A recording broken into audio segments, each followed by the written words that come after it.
कहीं पर भी हम पीछे नहीं हटे हैं और इंशाल्लाह आप भी देखेंगे और हिंदुस्तान देखेगा उसमें कि औरंगाबाद के अंदर से एक आवाज उठी थी, जहां पर तुम गिराओ, एक नहीं 10 घर गिराओ, इंशाल्लाह आवाम है तो वो घरों को बना कर देगी इंशाल्लाह। नाशिकच्या TCS प्रकरणातील आरोपी निदा खान हिला लपण्यासाठी मदत केल्याचा आरोप MIMचे नगरसेवक मतीन पटेल यांच्यावर करण्यात आला आहे।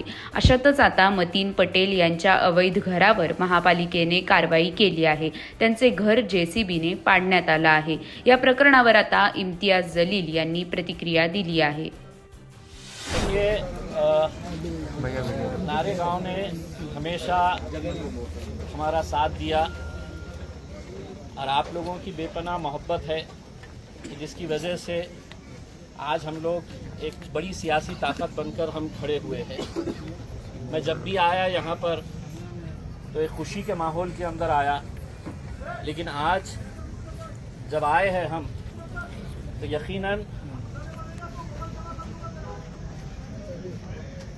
यकीनन एक ऐसे वक्त के ऊपर आए हैं कि जहाँ पर पूरी हुकूमत एक तरफ खड़ी हुई है और हम लोग एक तरफ खड़े हुए हैं। देखिए, आपको मालूम होगा पिछले कुछ दिनों के अंदर पूरा सोशल मीडिया, पूरे टीवी के ऊपर क्या चल रहा है करके आप अपने आप को महसूस करिए और ये तसव्वुर करिएगा कि उत्तर प्रदेश के अंदर किसी गरीब का घर जब तोड़ा जाता है, एक बुलडोज़र से एक वार करते हैं और पूरा का पूरा घर वहाँ पर ज़मीन दोस्त हो जाता है।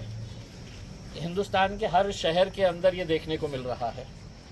हमारा एक सवाल है कि क्या कानून हमारे लिए अलग है और दूसरों के लिए कानून कुछ अलग है? आज भारतीय जनता पार्टी के कॉरपोरेटर्स जो चुनकर आए हैं, उनके इलीगल कंस्ट्रक्शन, गैर कानूनी जो कंस्ट्रक्शन है उनके, उसके इतने पुरावे हैं। ये पूरी फाइल जो है इसके अंदर महानगर पालिका के अतिक्रमण विभाग ने लिख कर दिया है कि ये इलीगल है और इसे तोड़ा जाए, कॉरपोरेटर के ऊपर एक्शन लिया जाए। मार्च के अंदर महानगर पालिका के अतिक्रमण विभाग के प्रमुख लिख के देते हैं, लेकिन उसके ऊपर कोई कार्रवाई नहीं। कहीं ना कहीं से आपको ऐसा लग रहा होगा कि ये मतीन को निशाना बनाना चाहते हैं। आपको ऐसा लग रहा है बाहर से कि मेरा कॉरपोरेटर है जिसके लिए मैंने इतनी मेहनत करा, दिन रात मेहनत किया, उसको ये निशाना बना चाहते हैं। हकीकत ये है कि निशाना उसको बनाने की वो कोशिश कर रहे, लेकिन उनके असल निशाने के ऊपर इम्तियाज़ जलील है। क्यों है इम्तियाज़ जलील? कि साहब हम लड़ रहे हैं, हम बोल रहे हैं, हम जिनके ऊपर जुल्म हो रहा है, नाइंसाफ़ी हो रही है, हम उनके लिए खड़े हैं। मेरे ऊपर अगर कोई एक आरोप लगाया जाता है, किसी ने भी उठकर खड़े रहा और मेरे ऊपर एक आरोप लगा दिया कि इम्तियाज़ जलील दहशतगर्द है, तो उसको साबित करना होगा। मुझे ये इख्तियार है कि मैं अदालत में जाऊं, अदालत में जाकर मैं नीचे की कोर्ट के अंदर बेल लूँ, वहाँ पे रिजेक्ट हो गई मैं हाई कोर्ट के अंदर जाऊँ, हाई कोर्ट में रिजेक्ट हो गई मैं सुप्रीम कोर्ट के अंदर जाऊँ। ये इख्तियार है, ये राइट है हर इंसान का। लेकिन आज के इस दौर में जो हम जी रहे हैं, वहाँ पर कोई आरोप लगाया दिया जाता है और उसके बाद पूरा का पूरा मीडिया ये उम्मीद करता है कि बस इसको फांसी के ऊपर लटका दिया जाए करके। जो भी मामला, नासिक का मामला जो सामने आया है, उसमें वो बच्ची का अगर कसूर है, किसी बच्चे का कसूर है, तो क्या मीडिया तय करेगा या हुकूमत तय करेगी? अगर वो हुकूमत तय करेगी तो फिर सारे पुलिस स्टेशन बंद कर दो, अदालतें बंद कर डालो, मीडिया दिन भर है तो अपना राग चलाता रहेगा, ये दोषी है, इसके ऊपर, इसको फांसी के ऊपर लटका दो करके। यही चीज हो रही है और अफसोस के साथ ये कहना पड़ रहा है कि कोई बोलने वाला नहीं है, कोई इसके ऊपर खड़े रहने वाला नहीं है। आज अल्हम्दुलिल्लाह हमने आप लोगों के ताकत की वजह से आज हम खड़े हुए हैं। यहाँ पे आने से पहले हमने पूरे वकीलों के साथ बात की है। यहाँ पे आने से पहले अल्हम्दुलिल्लाह पूरे के पूरे 36 कॉरपोरेटर्स में से 35 कॉरपोरेटर्स के साथ हमने मीटिंग ली है और हर एक ने एक बात कही कि हम मतीन के साथ तन मन और धन के साथ पूरी तरीके से हम खड़े रहेंगे। मैं आपको इतना बोल रहा हूँ, ये घर की कोई कीमत नहीं है, कोई कीमत नहीं है। ऐसे 50 घर बना सकते हैं इसमें।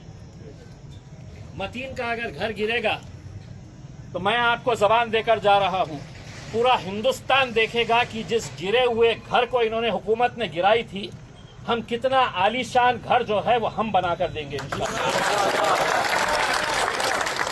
पूरा हिंदुस्तान देखेगा।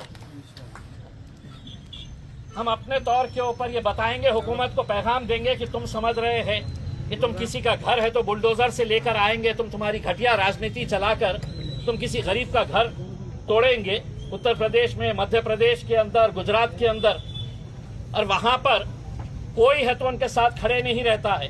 उनका घर गिरता है, घर वाले कहां जाते हैं? सुप्रीम कोर्ट का ऑर्डर है, सुप्रीम कोर्ट ने यह ऑर्डर दिया है कि अगर किसी का गैर कानूनी घर है तो उसके लिए 15 दिन की नोटिस देना चाहिए। यह सुप्रीम कोर्ट के चीफ जस्टिस का ऑर्डर है। और यहां पे आज जब हाईकोर्ट के अंदर सुनवाई होती है तो उस हाईकोर्ट की सुनवाई के अंदर सरकारी वकील जो है वो अदालत के अंदर ये कहता है, जब हमारा वकील 15 दिन की बात करता है कि सुप्रीम कोर्ट के चीफ जस्टिस ने अपने ऑर्डर के अंदर कहा है कि कोई भी इलीगल कंस्ट्रक्शन अगर तोड़ना है तो सामने वाले को 15 दिन की नोटिस। सरकारी वकील ने वहां पे ये दलील पेश की कि नहीं, 7 दिन की हम मोहलत देते हैं करके। 7 दिन के ऊपर तय हो गया। अब अगर हाईकोर्ट के अंदर ये तय हुआ कि 7 दिन का वक्त दिया जाए तो इनको इतनी जल्दी क्यों पड़ी है कि रातों रात पुलिस को बुलाया जाए, रातों रात पूरी तैयारी की जाए करके। और उनकी कोशिश ये है कि भाई हम आएंगे, हम तोड़ेंगे, हम घर गिराएंगे, और उसमें कोई बीच में आएगा तो फिर 5, 25, 100, 200 लोगों को उठाएंगे, इनके ऊपर केसेस रजिस्टर करेंगे। यही होने वाला है। ऐसा ही उनकी मंशा है कि हमारा ये कॉरपोरेटर बोलेगा कि नहीं मैं खड़े रहूंगा करके। तो हुकूमत के पास ये इख्तियार है कि अगर कोई कॉरपोरेटर कोई सरकारी काम में अड़थड़ा डाल रहा है तो उसकी सदस्यता रद्द करो। कि उसका कॉरपोरेटरशिप खत्म करने का इख्तियार भी ये भारतीय जनता पार्टी के लोगों के पास है जो हुकूमत में बैठे हुए हैं। तो हमने क्या तय किए कि हमारे 36 कॉरपोरेटर्स हमने सबको बोल दिए हैं। कल किसी ने ये नहीं सोचना कि भाई इन्होंने कुछ बोले नहीं है, उन्होंने कुछ बोले नहीं है करके। कोई कुछ नहीं बोलने वाला है, क्योंकि मैंने बोला हूं इनको, क्योंकि मैं नहीं चाहता हूं कि 36 के 35 हो करके। तो इसलिए हमारी तरफ से कोई भी नहीं बोलेगा। अगर बोलेगा तो जिसके पास कोई पद ही नहीं है, ना आमदार है ना खासदार है, हम बोलेंगे। और हम शुरुआत से बोल रहे हैं, कहीं पर भी हम पीछे नहीं हटे हैं। और इंशाल्लाह आप भी देखेंगे और हिंदुस्तान देखेगा उसमें कि औरंगाबाद के अंदर से एक आवाज उठी थी, जहां पर तुम गिराओ, 1 नहीं 10 घर गिराओ, इंशाल्लाह आवाम है तो वो घरों को बना कर देगी इंशाल्लाह।